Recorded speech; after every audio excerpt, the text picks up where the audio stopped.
Welcome to day 221 of our scripture reading and daily encouragement. Today we're going to cover Proverbs chapters 23 and 24. Then we're going to jump over to 2 Corinthians and cover chapter 5. And then we're going to jump into chapter 6 as well, covering verses 1 through 13 of chapter 6. In Proverbs chapter 23, Solomon tells us to commit ourselves to instruction. He says, always be willing to learn. To be told what to do, to learn. He says, listen carefully to words of knowledge. And then he says, don't fail to discipline your children. He says, the rod of punishment won't kill them.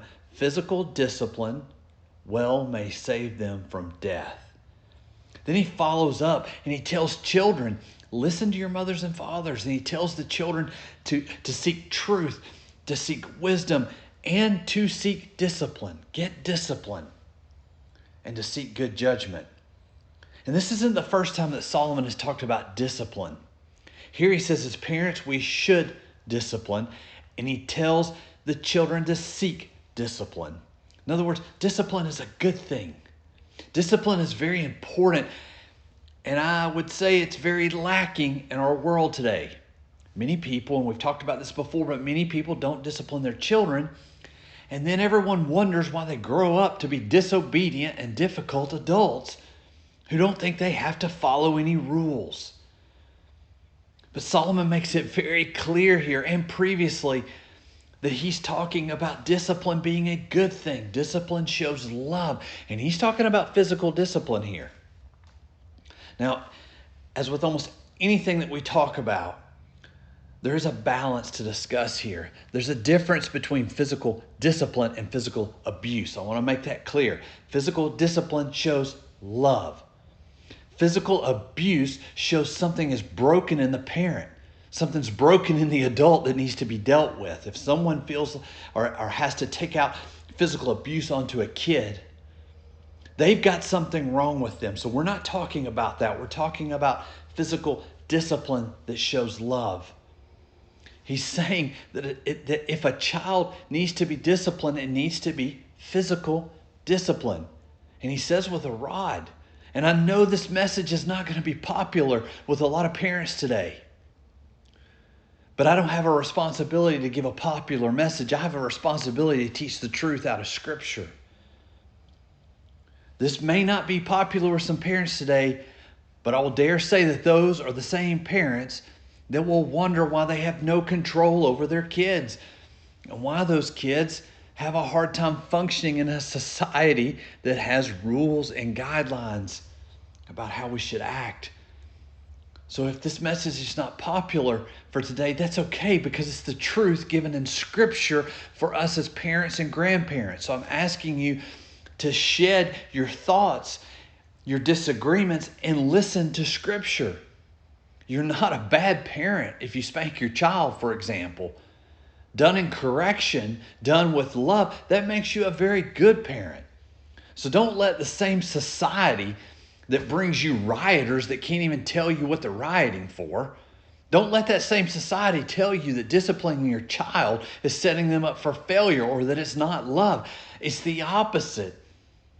You're setting them up for success, and it very much shows love. Now, this is going to look different for every set of parents. For every child, by the way, because each child is going to be different in how they respond to that discipline. For Wendy and me, when our boys were young, and I think that's a key piece of information, we didn't start this physical discipline when they were 13 or 14 years old. If you have to start at that age, it's going to be a little more difficult.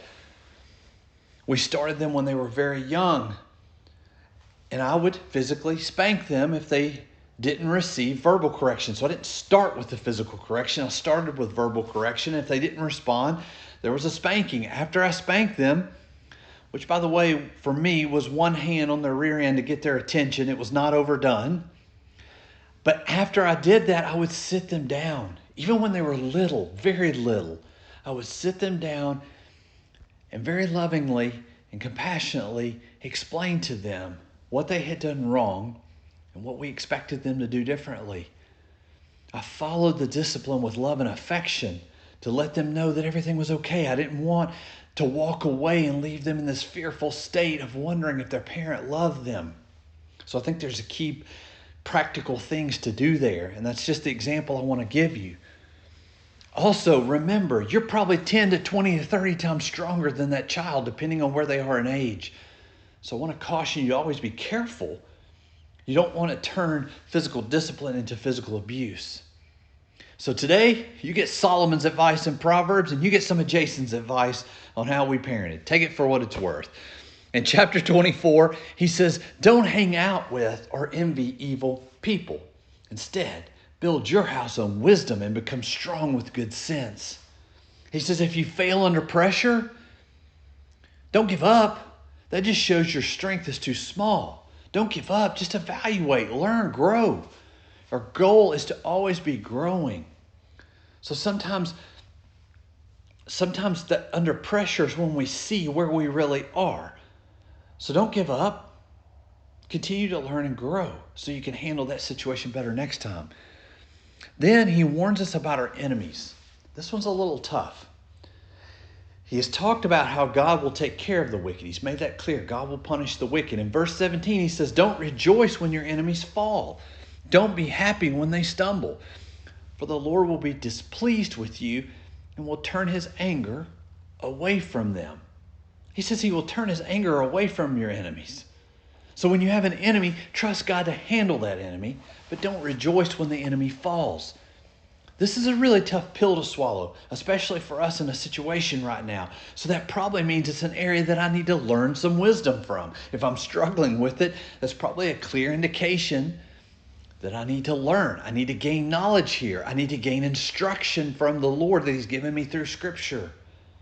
Maybe that one was for me. Maybe it was for you too. But that one sticks out in our reading today for me. Now I'm going to finish up Proverbs today with chapter 24, verse 26. He says, an honest answer is like a kiss of friendship. Many times, people that we love, people that we would call friends, people that are family, they ask us a question.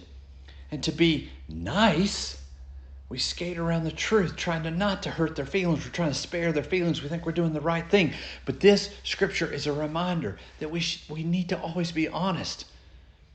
If the person is asking for correction, why would we dishonor them by giving them a lie to not hurt their feelings?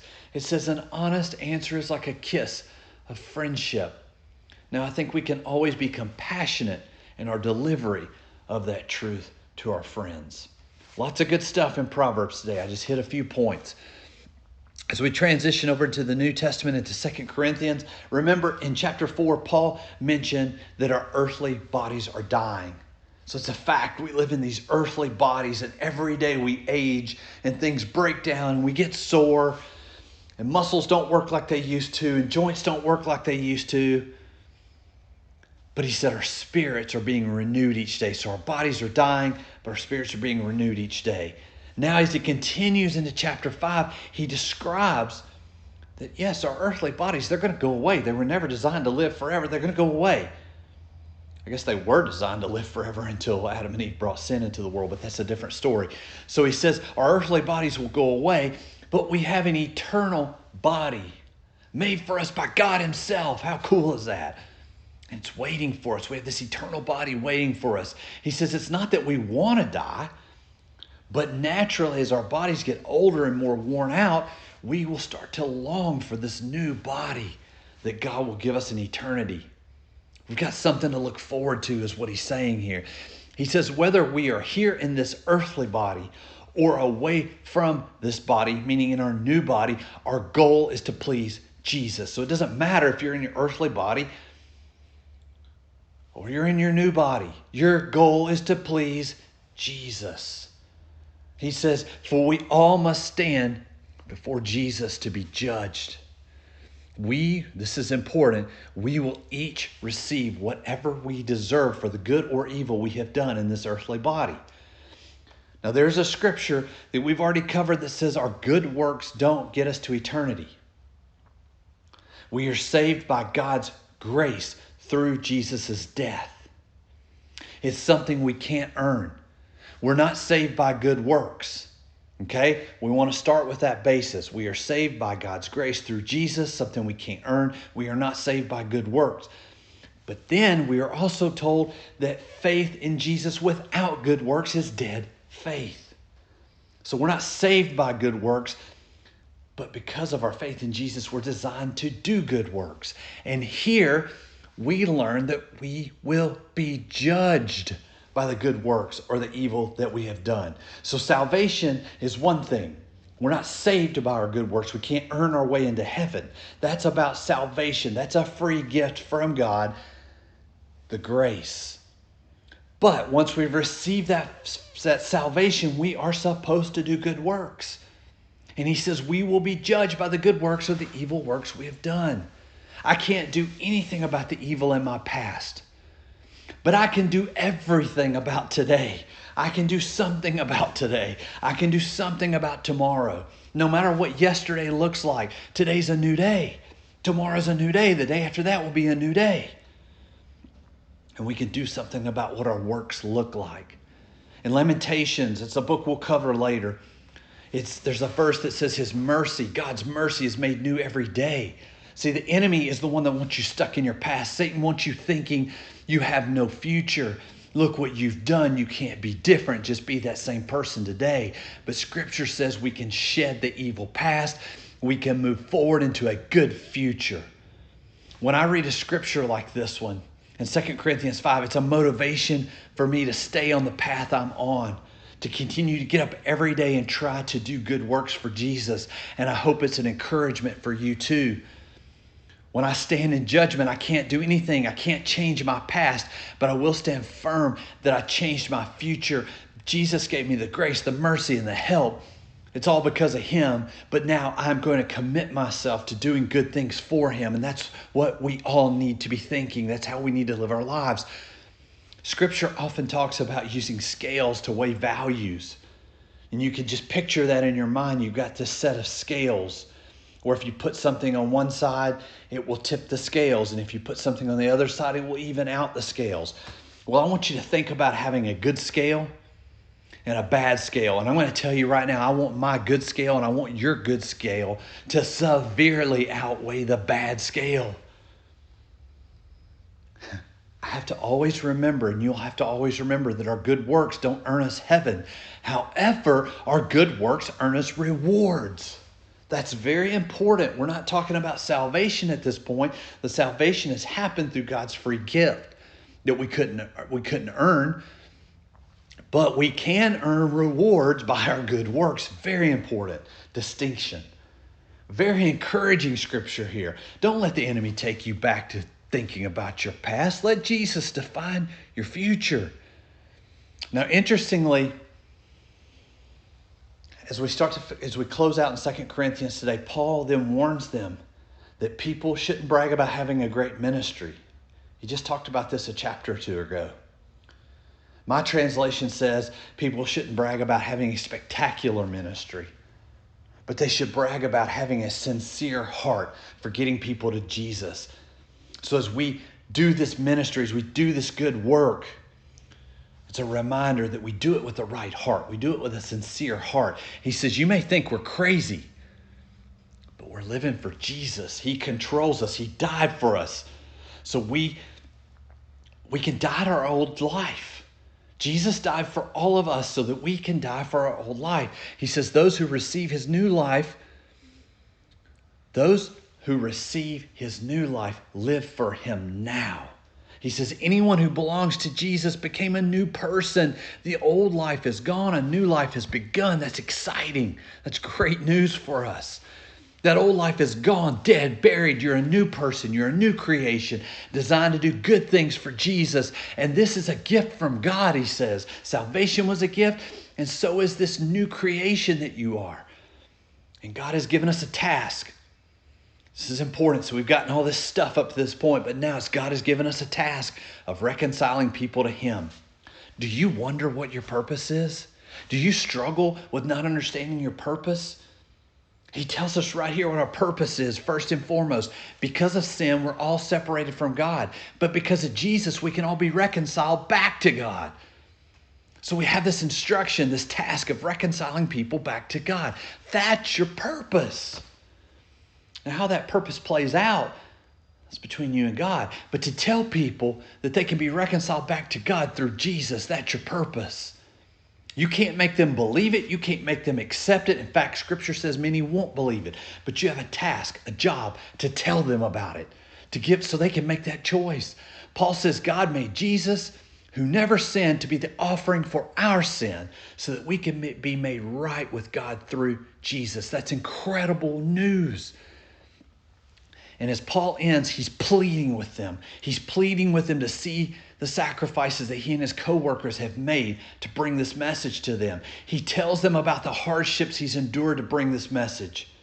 It's a great message. And there's a reminder that it won't be easy because many don't want this reconciliation. But Paul's begging them. He says, I'm asking you to respond as if you're my own children.